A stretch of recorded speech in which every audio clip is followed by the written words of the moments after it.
ఇంత సైకోతత్వం దేనికో నా ముసలాంగి నాకైతే అర్థం కాదు. అసలు ఏం జరిగిందంటే థర్స్డే రోజు నేను షోరూమ్కి వెళ్ళాను.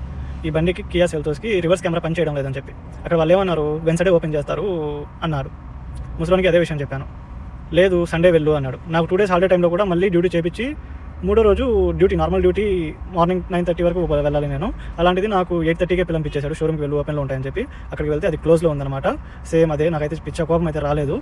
అలాగే ఏమైందంటే ముసలోడు ఒక బండిని రెడీ చేయించాడు బయట పక్క. చూడండి, ఇదైతే చెత్తలాగా ఉంది, 7 KD బొక్క. వాడు చేయించాడని చెప్పి వాడు సమర్థించుకున్నాడు, బాగా చేసినాడు అని చెప్పి. అయితే నాకు ఎందుకు అసలు అర్థం కావడం లేదు. వాడు చేస్తే గొప్ప, నేను చేయకపోతే వేస్ట్ అని చెప్పి. అదే ఈ పక్క అయితే కన్నా ఇంకో పక్క బండి అయితే ఈరోజు ఆఫీస్కి రిటర్న్ వస్తుంది. కస్టమర్కి ఇచ్చేటప్పుడు బండిని ఎలా ఉందో అని చెప్పి చెక్ చేసుకుంటున్నాను అనమాట.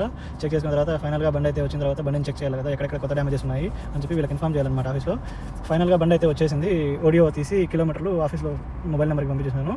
ఇంకా బండిని అయితే చెక్ చేస్తున్నాను, ఎక్కడైతే ఏం లేవు, బండి అయితే క్లీన్గానే ఉండదు. ఇక కిలోమీటర్లు కూడా ఎక్కువగా తిరగలేదు కస్టమర్. ఇక్కడ ఇదైతే కొంచెం చిన్నది పడింది, అదైతే ఏం ప్రాబ్లం లేదు. ఇక స్టెప్ని అదంతా చెక్ చేసుకోవాలన్నమాట. స్టెప్ని కూడా ఉంది, ఏం ప్రాబ్లం లేదు దీనికి కూడా.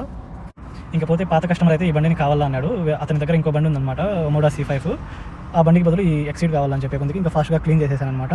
లోపల బయట అంతా క్లీన్ చేసేసి కూర్చొని ఉండిపోయాను అనమాట చాలాసేపు వరకు. లొకేషన్ రాలేదు, మళ్ళీ 3:30 ఆ టైంలో వచ్చి లొకేషన్ వచ్చింది. ఆ బండికి రీప్లేస్ చేసుకున్నాను అనమాట. ఇంకా లొకేషన్ అయితే ఫైనల్గా జరిగిందనమాట. ఇంకా మనము సీదా కొట్టడమే, మంగఫ్లో ఉంది లొకేషన్. దగ్గరికి అయితే వచ్చేసాము, 4 minutes అయితే ఉండదన్నమాట. ఇంకా కస్టమర్కి అయితే వెళ్ళిపోయాము. ఆ వీడియో అయితే పెట్టలేదు, సిగ్నేచరు అంతా అయిపోయింది. ఈ బండిని కూడా చెక్ చేసేసుకున్నాను, ప్రాబ్లం అయితే ఏం లేదు. కస్టమర్ కూడా ఎక్కువ తిరగలేదు. ఇంకా ఆఫీస్కి అయితే రిటర్న్ బయలుదేరుతున్నాను అనమాట. బయలుదేరిన తర్వాత ఇంకా మధ్యలో మస్రి ఫోన్ చేశాడు, క్యామ్రీ ఒకటి 23 మోడల్ కస్టమర్ వెళ్ళాలి రా తొందరగా అని. ఇంకా గుర్తు చేసుకుంటే ఏమొచ్చిందంటే క్యామ్రీ వచ్చి పంచర్ అయిపోయిందనమాట. పంచర్ అయిపోయింటే ఇంకా దాన్ని గ్యారేజ్లో వదిలిపెట్టు, నేను వస్తున్నాను అన్నాను. ఫైనల్గా ఆఫీస్ దగ్గరికి అయితే వచ్చేసాను. ఇంకా వెళ్ళి దీన్ని పార్కింగ్లో పెట్టేసి ఆ బండిని కడగాలి. ఇంకా ఇన్సైడ్ అయితే బాగానే ఉండదు, అవుట్ సైడ్ కడిగేస్తే సరిపోతుంది అనమాట. ఇక ఆఫీస్ దగ్గరికి అయితే వచ్చేసాను బండిని తీసుకొని. ఇంకా కిలోమీటర్లు ఫోటో తీసి ఆఫీస్కి పంపించేసిన తర్వాత గ్యారేజ్ దగ్గరికి అయితే వచ్చేసాను. పంచర్ అయితే వేసేసారు, ఇంకా ఫిట్టింగ్ చేసి పంచర్ చూడండి, పంచర్ పడింది. ఇంకా పేమెంట్ అయితే ఇచ్చేసి 1 KD అనమాట పంచర్కి. బండి అయితే ఆఫీస్ దగ్గరికి తీసుకొని వచ్చి కడిగేదానికి పెట్టేశాను.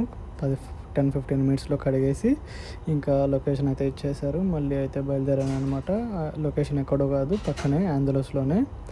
ఆంధ్రలోస్కి అయితే బయలుదేరి వెళ్ళే టైంలో కొంచెం ట్రాఫిక్ ఉన్నింది అనమాట లైట్గా. ఫైనల్గా అయితే కనుక ఇంకా వచ్చేసాము ఆంధ్రలోస్లోకి.